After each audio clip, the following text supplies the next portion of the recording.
রবি ঠাকুরের বিদেশি গান বাংলাদেশের জাতীয় সঙ্গীত হিসেবে গাওয়ার আগে রাশেদ খান মেননদেরকে 13 বার জুতা দিয়ে পিটানো দরকার ছিল। বাংলাদেশের সংবিধান যে 4টা বিষয়ের উপর প্রতিষ্ঠিত, গণতন্ত্র, সমাজতন্ত্র, জাতীয়তাবাদ, ধর্মনিরপেক্ষ মতবাদ, 4টা তন্ত্রই বিদেশি প্রভুদের বানানো, কোনটা রাশিয়ার বানানো, কোনটা যুক্তরাজ্য আমেরিকার তৈরি। স্পষ্ট বক্তব্য হলো, যদি বাংলাদেশে রাশিয়ার তন্ত্র চলতে পারে, চীন জাপানের তন্ত্র চলতে পারে, ইন্ডিয়ার গরুর মুখ খাওয়া দাদাদের তন্ত্র যদি চলতে পারে, মোহাম্মদ আরবির তন্ত্র নিয়ে যারাই প্রশ্ন করবে জীবন্ত পুঁতে ফেলা দরকার। গত স্বৈরাচার সরকারের আমলে রাশেদ খান মেনন নামক এক কুলাঙ্গারে বলেছিল, আরে মোল্লা তন্ত্র, ইসলাম তন্ত্র এ তো আরবের কালচার, ওটা এই বাংলাদেশে চলবে না। কেন চলবে না? বাংলাদেশ তো একটা স্বাধীন ভূখণ্ড, এই স্বাধীন ভূখণ্ডে বিদেশি কালচার, আরবের কালচার, বোরকা, হিজাব, নিকাব এগুলো কিভাবে চলতে পারে? আমি তখনও বলেছি, আজও বলছি, আরবের কালচার বিদেশি হওয়ার কারণে যদি স্বাধীন ভূখণ্ডে চলতে না পারে, তাহলে রবি ঠাকুরের বিদেশি গান বাংলাদেশের জাতীয় সঙ্গীত হিসেবে গাওয়ার আগে রাশেদ খান মেননদেরকে 13 বার জুতা দিয়ে পিটানো দরকার ছিল। তুমি ইন্ডিয়ার গান এনে তুমি বাংলাদেশের জাতীয় সঙ্গীত বানাইলা, ইন্ডিয়ার দালালি করে আজীবন কাটায়া গেলা, আবার ইসলামতন্ত্রের ব্যাপারে প্রশ্ন করো। এমনকি রাশেদ খান মেনন যে রাজনীতি করে সমাজতান্ত্রিক রাজনীতি, এই রাজনীতির বাড়িও রাশিয়ায়। বাংলাদেশের রাশেদ খান মেননের বাপেই রাজনীতি তৈরি করে নাই। বাংলাদেশের সংবিধান যে 4টা বিষয়ের উপর প্রতিষ্ঠিত, গণতন্ত্র, সমাজতন্ত্র, জাতীয়তাবাদ, ধর্মনিরপেক্ষ মতবাদ, 4টা তন্ত্রই বিদেশি প্রভুদের বানানো, কোনটা রাশিয়ার বানানো, কোনটা যুক্তরাজ্য আমেরিকার তৈরি। স্পষ্ট বক্তব্য হলো, যদি বাংলাদেশে রাশিয়ার তন্ত্র চলতে পারে, চীন জাপানের তন্ত্র চলতে পারে, ইন্ডিয়ার গরুর মুখ খাওয়া দাদাদের তন্ত্র যদি চলতে পারে, মোহাম্মদ আরবির তন্ত্র নিয়ে যারাই প্রশ্ন করবে জীবন্ত পুঁতে ফেলা দরকার। আমার নবীর ইসলাম নিয়ে যারাই কথা বলবে, সে আমার জানের দুশ্মন, সে আমার ইজ্জতের দুশ্মন, সে আমার সমাজের দুশ্মন, আমার দেশের দুশ্মন। এটা মনে রাখা চাই, এটা ভারতের অঙ্গরাজ্য নয়, এটা মুহাম্মদের উম্মতের দেশ। এই বাংলাদেশ শাহজালালি আমানের বাংলাদেশ, এটা গৌর গোবিন্দর বাংলাদেশ নয়। সুতরাং এই বাংলাদেশে সবুজ ইসলামের সাথে, সবুজ বাংলাদেশে সবুজ গম্বুজের সাথে যা গভীর হৃদ্যিত সম্পর্ক রয়েছে, ওই সম্পর্কের সাথে কেউ যদি ফাটল ধরাতে চাও, ইনশাআল্লাহ আবার যুদ্ধ হবে। প্রস্তুত থাকবেন ইনশাআল্লাহ। ওরা আজকে আমাদেরকে বলে, আরে ইসলাম তো আরবের জন্য আসছে, ওটা আরবেই থাকবে, বাংলাদেশে কেন থাকবে?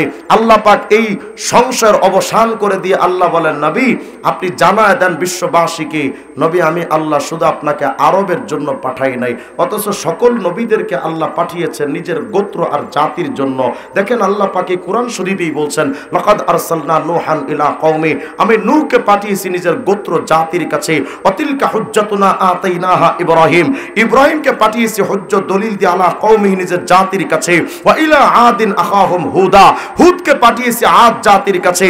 আল্লাহ পাক বলেন শুধু তাই নয়, ওয়া আতাইনা মূসাল কিতাবা ওয়া জাআলনাহু হুদাল লিবানি ইসরাঈল, মূসাকে পাঠিয়েছি বনি ইসরাঈলদের লোকদের কাছে। আল্লাহ সব নবীদের বেলায় বলেন, নবী ওমা আরসালনা মির রাসূলিন ইল্লা বিলিসানি কওমি, নবী গো আমি সব নবীদেরকে পাঠিয়েছি নিজের জাতি আর গোত্রের কাছে। আল্লাহ পাক সব নবীদেরকে নিজস্ব ভাষা শিক্ষা দিয়া জাতির কাছে পাঠিয়েছেন। শুধু আমাদের বেলায় আল্লাহ বলেন, নবী নূহকে পাঠালাম গোত্রের কাছে, ইব্রাহিমকে পাঠালাম নিজের গোত্রের কাছে, আদ জাতির কাছে হুদকে পাঠালাম, বনি ইসরাঈলের কাছে মূসাকে পাঠালাম, কিন্তু নবী আমি আল্লাহ আপনাকে শুধু কুরাইশের জন্য পাঠাই নাই, শুধু বনি উমাইয়া, বনি হাশিম, বনি আব্দুল মুত্তালিবের জন্য পাঠাইনি। ও নবী ওমা আরসালনাকা ইল্লা কাফাতাল লিন্নাসি বাশীরা ওয়া নাযীরা, নবী গো আমি আল্লাহ আপনাকে শুধু এই এলাকার জন্য পাঠাইনি, বরং পূর্ব থেকে পশ্চিম, উত্তর থেকে দক্ষিণ, পৃথিবীর প্রত্যেকটা ইঞ্চি মাটির 20 কোটি 10 লক্ষ বর্গ মাইলের পুরা পৃথিবীর প্রত্যেকটা মানুষের জন্য আপনাকে পাঠিয়েছি। তাহলে আমার নবীর আদর্শ যেমন আরবে চলে, আমার নবীর আদর্শ তেমন ভারতেও চলতে হবে। আমার নবীর তন্ত্র যেমন মক্কার মদিনাতুল মুনাওয়ারায় চলে, আমার নবীর তন্ত্র ইনশাআল্লাহ একদিন বাংলাদেশ থেকে নিয়ে ওয়াশিংটন থেকে নিয়ে দিল্লির লাল কেল্লা পর্যন্ত পুরা পৃথিবীর প্রত্যেকটা রন্ধ্রে রন্ধ্রে মুহাম্মদ আরবির ইসলাম প্রতিষ্ঠিত হবে। সেই দিন বেশি দূরে না, আসবে। ওই দিনটা যেদিন আসবে, যুবতী নারী গভীর রাত্রে রাস্তা দিয়ে হেঁটে যাবে, কোনো যুবকের লোলুপ দৃষ্টি পড়বে না। ওই রাত দিন রাষ্ট্র যে ব্যবস্থা যেদিন কায়েম হবে, ওই দিন মানুষ হাতে তালেবানদের মতো লক্ষ কোটি কোটি টাকা নিয়ে ওপেনলি ঘুরে হেঁটে চলে যাবে। কোন ডাকাত তাদের দিকে রক্ত চক্ষু দিয়ে তাকাবে না। যতদিন পর্যন্ত ওই ইসলাম কায়েম হবে না, এই পৃথিবী কোনোদিন দুর্নীতিমুক্ত সমাজ হিসেবে গঠন হবে না। কিন্তু আমাদের অবস্থা কি? আমরা তো আখের ওদিকেই দৌড়াবো। কারা জাতীয়তাবাদের রাজনীতি করে, বাস ভোটটা ওরে দাও। আর হুজুর একটা দাঁড়াইছে, হুজুর কিছু পারবে, হুজুর কিচ্ছু পারবে না, কিন্তু তোর ওই বদমাইশদের মতো চুরি করবে না। কথা কয় না? অতএব আজকে থেকে মেজাজটা পরিবর্তন করতে হবে। শুধু আমরা টুপিদারির ইসলাম মানবো, অন্য ইসলাম, রাষ্ট্রীয় ইসলাম মানবো না, এটা তো হতে পারে না। শেষ আপনাদেরকে আর একটা তথ্য দিয়ে যায়, আমাদের নবীর নাম মুহাম্মদ না? কথা কয় না? এই মুহাম্মদ শব্দটা লিখতে 4টা অক্ষর আছে। কয়টা?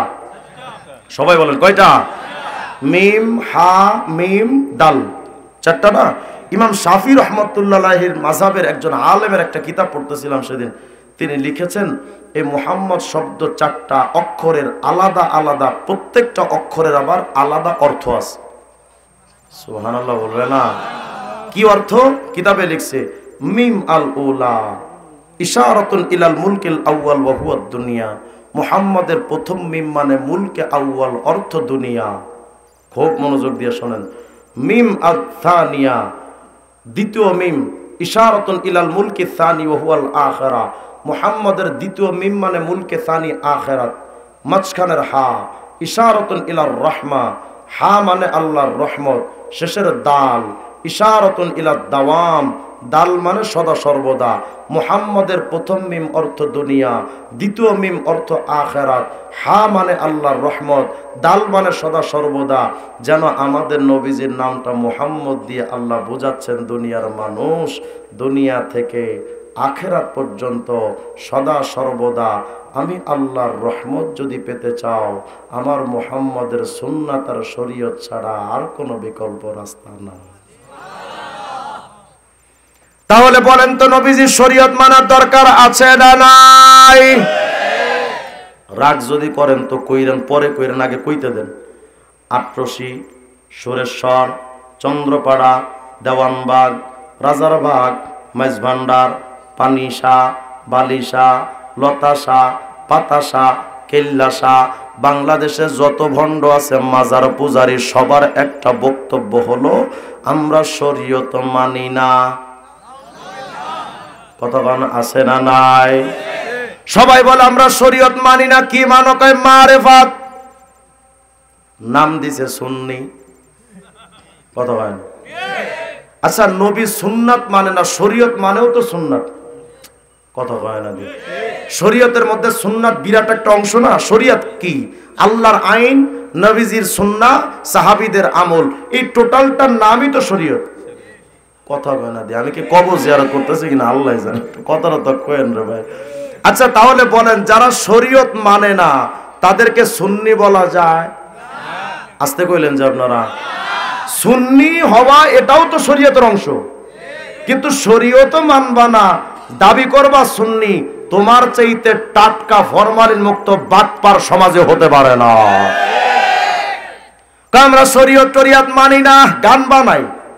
মুর্শিদ মুর্শিদ যে করছে জপ, বিনা দুধে দই পাতাইয়া খাইতাছে মাখন। আর সেই মাখন খাইলে পরে ভবে ক্ষুধা তৃষ্ণা লাগে না, লোহারে বা নাইলার কাঞ্চা সোনা। আছে না নাই? গানটা কত সুন্দর না? কত বড় কুফরি! বলে যদি কেউ পীর বাবা জিকির করো, মুর্শিদের নাম জপ মানে পীরের জিকির করো, সে দই ছাড়া মাখন খেতে পারবা, মানে পীরের কথাই যদি কেউ চলে তারা শরীয়ত লাগবে না, এমনি মারিফত পাবে। আস্তে কোন নাউজুবিল্লাহ। বলেন তো মুসলমান যারা শরীয়ত মানে না তারা মারিফতের রাস্তা কখনো পাবে? এরা আমাদের নাম দিছে আমরা শরীয়তি হুজুর। তোমরা মারে ফাতে পাগলা, এই পাগল ছাগলরা মরলে তো কবরে মোমবাতি জ্বলে, শরীয়তি হুজুররা মরলে আমাদের কবরে তো মোমবাতি জ্বলে না। আচ্ছা বলেন তো মুমিন, কবরে মোমবাতি জ্বালানো জায়েজ না হারাম? এদের কবরে মোমবাতি আছে, আমাদের কবরে তো মোমবাতি নাই। এজন্য আমাদেরকে হিট কইরা গান গায়, পাগল মরলে বাতি জ্বলে, মোল্লা মরলে জ্বলে না। কথা বলেন, পাগল মরলে বাতি জ্বলে, মুন্সি মরলে জ্বলে না। পাগলার কাছে খোদাই থাকে, কান্নার দলে দেখে না। টুনটুনা টুনটুন। আমি বললাম তোদের কবরে তো মোমবাতি জ্বলবে, আমাদের কবরে জ্বলবে কেন? দুনিয়াতে আল্লাহ রসুলের শরীয়তটা বাদ দিয়া টাটকা জাহান্নামের টিকিট কাইটা যে কবরে গেলি, তোর কবরে যাওয়ার সাথেই যে জাহান্নামের আগুন দাউ দাউ করে জ্বলে, এটার প্রমাণ তোর কবর ওপরেও জ্বলে। এরা এখন শরীয়ত মানে না, ওই শুধু এদের পীর হলেই চলে। মাইজ ভান্ডারি এক শয়তান আছে না, আমি মনে হয় কই যে বয়ান করতে আসছে আল্লাহ জানে, এর মাতো না করে বা মাতন লাগবো তো। মাইজ ভান্ডারি পীর, তার দুইটা বই আছে, বেলায়েতে মুতলাকা আর একটা বই হলো রত্ন ভান্ডার। এই দুইটা বইয়ের মধ্যে মাইজ ভান্ডারের পীর লিখেছে, যিনি পীর তিনি খোদা, তিনি নবী। খাঁটি ওলি না, খাঁটি ওলি না? এমন ওলি মনে হয় যেন জাহান্নাম থেকে পালায় আসছে। কথা কয় না? মুসলমান না বেঈমান? যারা পীর রে খোদা মনে করে, রসুল মনে করে, তারা সুন্নি কেন মুসলমানের জাত হতে পারে না? এরা আবার, এদের মুরিদরা আবার গান গায়, মুর্শিদ খোদা মুর্শিদ রাসূল, দিলে মনে করছি কবুল, শুনে মোল্লার গোষ্ঠী ফতোয়া দিল, আমি নাকি কাফের হইয়াছি, আমি আর যাব না মোল্লার কাছে, তওবা করেছি। উনি কি খাঁটি দিলে তওবা করছে, আলেমদের কাছে যাবে না? আলেমদের কাছে যাইতে তো ভাগ্য আর কপাল লাগে। হারামজাদাদের কপালে কোনোদিন আলেমদের সোহবত নসিব হয় না। তাই বললাম তুই আলেমদের কাছে যাবি না কাকা? হুজুর আলেমরা আমার কাফের বললো। তো হুদাই কি কাফের কইছে? কারণ তো আছে, কি কারণ সেটা ক।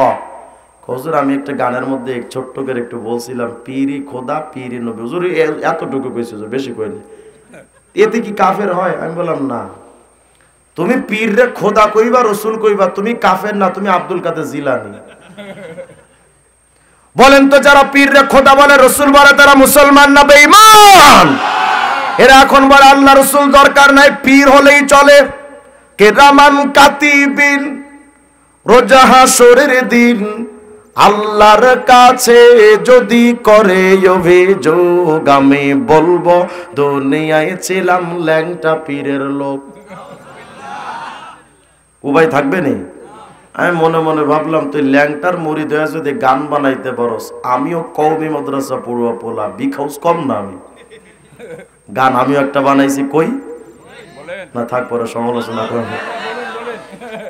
কিরামান কাতিবিন, পাইবে যে দিন তোরা যারা ছিলি ল্যাংটা বাবার লোক, তোদের জুতা মাইরা কইব জাহান্নামে ঢোক। গানটা তো এমন হওয়ার কথা, কিরামান কাতিবিন, রোজা হাসরের দিন আল্লাহর কাছে যদি করে অভিযোগ, আমি বলবো দুনিয়ায় ছিলাম মুহাম্মাদের লোক। मोमिन जो फिदा नक्श काफे पाया नबी हा, हौजीर कदम आज भी आलम का खजीना, साहिल से लगे गा कभी मेरा भी सफीना, देखेंगे कभी शौक से मक्का मक्का व मदीना और सुन्नत नबवी की करे पैरवी उम्मत तूफा से निकल जाएगा फिर उसका सफीना। आवाज दिया बोलें अल्लाहु আকবার। বলেন তো মুসলমান নবীজির শরীয়ত আর সুন্নাত মানার দরকার আছে না নাই? যারা নবীর সুন্নাত মানব, নূহ নবীর নৌকার মধ্যে যারা উঠেছিল, মহাপ্লাবনের বিপদ থেকে যেমন ওই উম্মতরা বেঁচে গেছে, ওই জামানায় নূহ নবীর নৌকার মধ্যে উঠলে যেমন বিপদ থেকে বাঁচা গেল, এর উম্মতে মুহাম্মদী শোনো, এই জামানায় যদি তুমি আমিও নবীজির সুন্নাতের নৌকায় উঠতে পারি, তোমার আমার কিয়ামতে যেখানে যেখানে বিপদ সেখানে সেখানে এসে দাঁড়ায় যাবেন নবীজি মুহাম্মদ। হযরত আব্দুল্লাহ ইবনে আব্বাস বলেন, ইয়াউমা তাবিয়াতু ওয়ুজুহু আহলি সুন্নাতি ওয়াল জামাআহ, দুনিয়াতে যারা সাহাবীদের পথকে যারা মাইনা নিবা আর যারা নবীর সুন্নাতের পথকে মেনে নিবা, ইবনে আব্বাস বলেন শোনো, যারা নবীর সুন্নাতের পথ আর সাহাবা মানবা, কিয়ামতের ময়দানে নবীদের চেহারা থেকে যেমন নূর চমকাতে থাকবে, সুন্নাত মাননে ওয়ালা উম্মতের চেহারা থেকে কিয়ামতে নবীদের মতো নূর চমকাতে থাকবে। তাহলে বলেন নবীর সুন্নাত মানার দরকার আছে না নাই? যারা বলে সুন্নাত মানার দরকার নাই, আমরা বলি ওদের মধ্যে আর শয়তানের মধ্যে তফাৎ নাই। কেন? আপনাদের এদিকে আলু চাষ হয়নি? আলু চাষ, আলু আলু বিরক্ত হচ্ছে না তো? আপনাদের বাড়ির আশপাশে যদি আলু ক্ষেত থাকে তো দেখবেন আলু ক্ষেত চাষ করার পরে বীজটা রোপণ করার 15 থেকে 20 দিন পর ওখান থেকে গাছ ওঠে না? গাছ, এই গাছ যখন ওঠে তখন আলুর চাষি কি করে, এই ক্ষেতটাকে চতুর্দিকে একটা ঘেরাও দেয়। কথা বলেন, দেয় না? দেয় না, ঘেরাও দেয়। কেন? যেন গরু ছাগল এসে গাছগাছালি খেয়ে না যায়। তো মনে করেন এক চাচা আলু চাষ গাছ লাগিয়ে চতুর্দিকে ঘেরাও দিচ্ছে, গাছটা উঠছে, তো হঠাৎ করে ওখানে মিস্টার হিরো আলম সাহেবের আগমন। হিরো আলম এসে কয়, চাচা মুরব্বী মুরব্বী কি করেন? কয় দেখো না, এই চতুর্পাশে ঘেরাও দিচ্ছে, আলু গাছ উঠছে, এখান থেকে গরু ছাগল আইসা যদি খায় নাই সর্বনাশ হয়ে যাবে, এই জন্য ঘেরাও দিচ্ছি যেন গরু ছাগল আসতে না পারে। আর হিরো আলম কয়, চাচা মাথা ঠিক আছে নি আপনার? ঠিক নাই কেন? চাচা তোমার দরকার তো আলু, ওটা তো মাটির নিচেই থাকে, আপনি পাতা করবেন কি? গরু ছাগলে যদি পাতা খায় তো খাক না, আপনার সমস্যা কি? আপনার তো আলু হইলেই চলে। এবং চাচাই কয়, হিরো আলম গরু ছাগল আসতে তত সমস্যা না, তোর মতো ছাগল আসতে যত সমস্যা। ওই কেন? ওই দেখ, তোর মতো ছাগল যদি আসে তাহলে আগে পাতা খাবে, পাতা খাওয়া শেষ গাছের লতাটা খাবে, লতাটা খাওয়া যখন গাছটা খাওয়া শেষ, গাছের গোড়া শুদ্ধ টান দিয়ে ভেতরের আলু বের কইরা ওই আলু খাবি। অতএব আমার আলু বাঁচাইতে হলে আগে পাতা বাঁচাতে হবে। কথা কয় না? আলু বাঁচাইতে গেলে যেমন পাতা বাঁচাইতে হয়। শয়তান আপনার আমার কাছে আসবে হিজবুত তাওহীদের রূপ নিয়া, ভণ্ড পীরের রূপ নিয়া, বিভিন্ন মতবাদের রূপ নিয়া আয়েশা প্রথম আপনাকে আমাকে বলবে, এই বেটা নবীজির ব্যক্তিগত বিষয়গুলো মানার দরকার নাই। কথা কয় না? মওদুদী সাহেবের কিতাব পড়েন একই কথা লেখা, হিজবুত তাওহীদের বই পড়েন একই কথা লেখা, শিয়াবাদের বই পড়বেন একই কথা লেখা, ভণ্ড পীরদের কথা শুনবেন একই কথা। সবার কথা হলো শুধু ফরজ হলেই চলে, সুন্নাত টুন্নাত পরে দেখা যাবে। নবীর ব্যক্তিগত সুন্নাত মানার দরকার ঠিক, এটা নবীর তবিয়তি বিষয়, এটা মানার দরকার নাই। শয়তান এসে প্রথম আপনাকে সুন্নাত থেকে আলাদা কইরা দিবে, কয়দিন পরে শয়তান আইসা বলবে, কিরে বেটা ওয়াজিব পালন করার দরকার কি? ওয়াজিব কি আল্লাহর বিধান না নবীর বিধান? এর মধ্যে তো সন্দেহ আছে, তাইলে ওয়াজিব পালন কইরা লাভ কি? বাদ দে, শুধু আল্লাহর ফরজ নিয়া থাক। প্রথম খাইলো সুন্নাত, পরে খাইলো ওয়াজিব, পরে থাকলো শুধু ফরজ আর ঈমান। কয়দিন পরে শয়তান এসে আপনাকে আমাকে বলবে, বেটা নামাজের মতো নামাজ হইলি একবারই যথেষ্ট, মনের পর্দা, বড় পর্দা, সামনের পর্দা কি করবা? মারেফাতুলেই চলে, শরীয়ত কি করবা? প্রথম খাইছিল সুন্নাত, পরে খাইলো ওয়াজিব, মারেফাতের কথা দিয়া পরে খাইলো শরীয়ত। তার মানে সকল ফরজ, ওয়াজিব, সুন্নাত সব খাইলো। মৃত্যুর সময় আপনার আমার লাশটা বিছানায় পড়ে আছে, এক পাশে রহমতের ফিরিস্তা, আর এক পাশে শয়তান। রহমতের ফিরিস্তা চাই তোমার ঈমানওয়ালা বানায় কবরে পাঠাইতে, শয়তান চাই তোমারে তার অনুসারী বানায় জাহান্নামী বেঈমান বানায় কবরে পাঠাইতে। ফিরিস্তার শয়তানের মধ্যে একটা যুদ্ধ হয়, কিন্তু এই যুদ্ধের হার যে ডিপেন্ড করে তোমার আমলের ওপরে।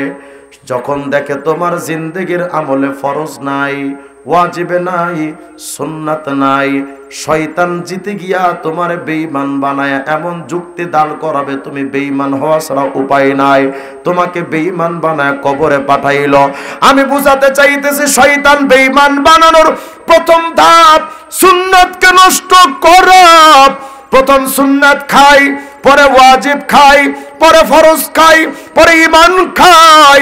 বুঝাতে চাইতেছি, আলু বাঁচাইতে যেমন পাতা বাঁচাইতে হয়, ঈমান বাঁচানোর জন্য সর্বপ্রথম নবীর সুন্নাত বাঁচাতে হয়। তাহলে নবীর যে সুন্নাত মানার দরকার আছে না নাই? আমি আপনাদের একটা সুন্নাত শিখায় দেয়া যায়, যেহেতু সুন্নাত মানার দরকার, ঠিক কি না? তাহলে একটা সুন্নাত শেখায়। মাহফিলগুলো তো হলো শেখার জন্য, নাকি বলেন? আলতু ফালতু কথা বলার জন্য তো মাহফিল না। তাহির আঙ্কেলদের ডিজে নাচের জন্য মাহফিল না। আগের যুগের মাহফিল ছিল শেখার জন্য। ক্লাস মনে করতেন আমাদের আকাবের আসলাফ, ক্লাস মনে করতেন যে না একটা ক্লাস, এখানে কোরআন সুন্নাহর সবক দিতে আসছি।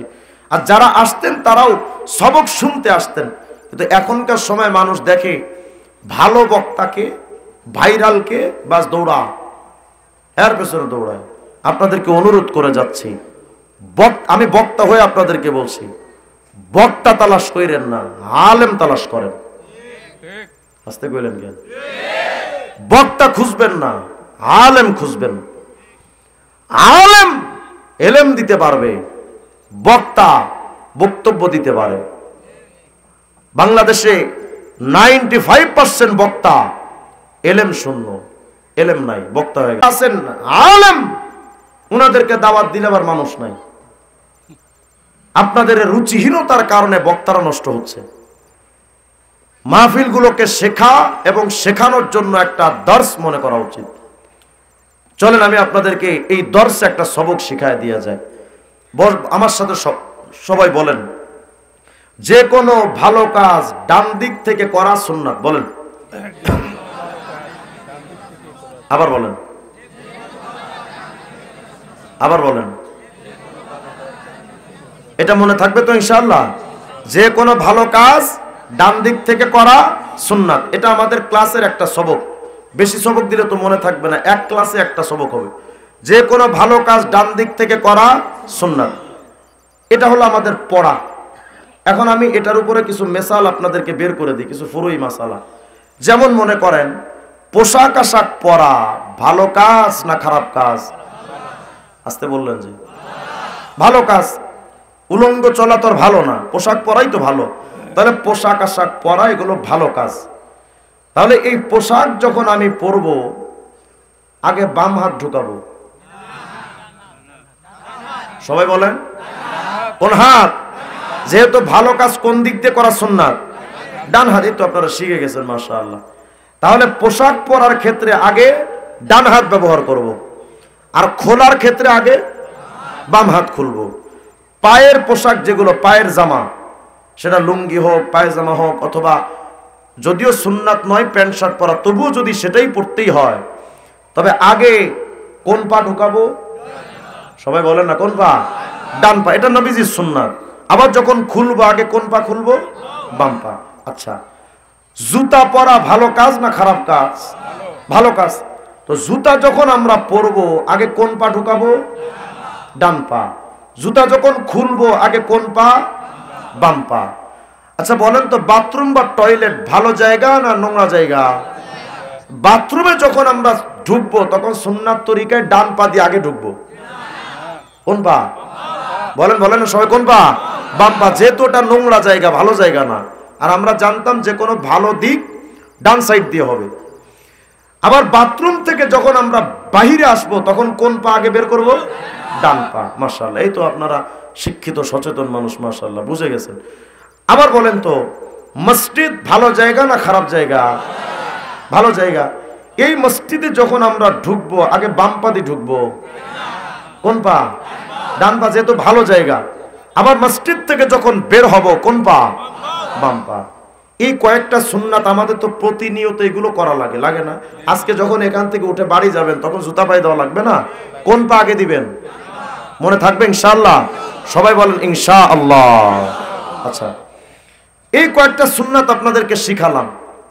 বাকি আরো যে সমস্ত সুন্নাতগুলো আছে এগুলো তো বলতে গেলে কিচ্ছু মনে থাকবে না। আমি বেশি শিখাতে চাই না, শুধু অল্প কয়েকটা, এক মাহফিল এক বক্তা থেকে অল্প শিখবেন, অল্প মুখস্থ করে বাসায় যাবেন আমলে নিয়ে। বাকি যে সুন্নাত আছে, যেমন খাওয়ার সুন্নাত আছে, শোয়ার সুন্নাত আছে, ওযু গোসলের সুন্নাত আছে, নখ কাটার সুন্নাত আছে, কত কিছু সুন্নাত আছে। এই সুন্নাতগুলো শেখার জন্য আপনাদের একটা মাদ্রাসার ঠিকানা দেওয়া যায়, আমজনতা যারা তাদের জন্য। ছোট বাচ্চাদের তো কওমি মাদ্রাসা আছে, আর বড় মানুষ যারা বয়স্ক মানুষ তাদের জন্য একটা মাদ্রাসার নাম হলো তাবলীগ জামাত। বলেন বলেন সবাই নামটা বলেন, বলেন তাবলীগ জামাত। আবার বলেন। অনেকে তাবলীগ জামাত পছন্দ করেন না, না করেন, এটা আপনার ব্যক্তিগত ব্যাপার। আমি বলতেছি না তাবলীগ জামাতে আজীবন আপনি জীবন চিল্লা দেন। তাবলীগ জামাত প্রচলিত যেটা, এটা করা ফরজও নয়, ওয়াজিবও নয়, সুন্নত নয়, কিচ্ছু না। আমি আপনাকে বলতেছি না আপনি এই ধারাই তাবলীগ আজীবন করেন, না করলে মন না চাইলে কইরেন না। কিন্তু আমি আপনাকে দাওয়াত দিচ্ছি, আপনি ওযু সুন্নাত জানেন না, গোসলের সুন্নাত জানেন না, খাওয়ার সুন্নাত জানেন না, অথচ আপনি বিরাট বড় ডাক্তার, ইঞ্জিনিয়ার, অনেক কিছু হয়ে গেছেন। ওই তাবলীগ জামাতের একজন বুড়া মানুষ, মূর্খ, একেবারে ডাহা মূর্খ, জীবনে কিচ্ছু, স্কুলের বারান্দায়ও যায় নাই, কিন্তু এই তাবলীগ জামাতের চিল্লার সাথীকে জিজ্ঞেস করেন, ও খাওয়ার সুন্নাত সব বলে দিতে পারবে, শোয়ার সুন্নাত বলে দিতে পারবে। তাহলে বোঝা গেল তাবলীগ জামাত সুন্নাতের মিশন। কথা কয় না? যারা সুন্নাত মানে তারা আশিকে রাসূল। তাহলে বোঝা গেল যারা আমাদেরকে ওয়াহাবি বলেন, তাবলীগ জামাতকে ওয়াহাবি বলেন, আপনারা ভুলের পথে আছেন। তাবলীগ জামাত আসলেই আশিকে রাসূল। এই তাবলীগ জামাতে গেলে দেখবেন কি হবে, সবাইকে গোল কইরা বসাবে, বসায়া খাওয়ার সুন্নাত, শোয়ার সুন্নাত, ওযু গোসলের সুন্নাত একেবারে হাতে কলমে শিখায় না, শিখায় না? শিখায়। তাহলে আজকে থেকে আমরা একটু তাবলীগ জামাতে 3 দিন বা এক চিল্লা অন্তত এই সুন্নাতগুলো শেখার জন্য হলেও যাব তো ইনশাআল্লাহ। এরপরে তাবলীগ জামাতে যাওয়ার পরে যদি আপনার ভালো না লাগে, তো ধুর জোরে এটা আজাইরা কাজ, ভালো লাগে নাই, আপনি বাদ দিয়ে দেন, বোঝেন, সমস্যা নাই। কিন্তু শেখার জন্য হলো কালেমাটা শুদ্ধ করেন, 4টা সূরা শুদ্ধ করেন, সূরা ফাতিহা শুদ্ধ করেন, ওযু গোসলের সুন্নাতটা শেখেন, খাওয়ার সুন্নাত শেখেন, শোয়ার সুন্নাত শিখতে যাব তো ইনশাআল্লাহ। তবে আলেমদের সাথে, নিশ্চয়ই কোনো খুনিদের সাথে যাবেন না, আলেমদের সাথে। আল্লাহ পাক যেন আমাদের সকল ভাইদেরকে কবুল করেন।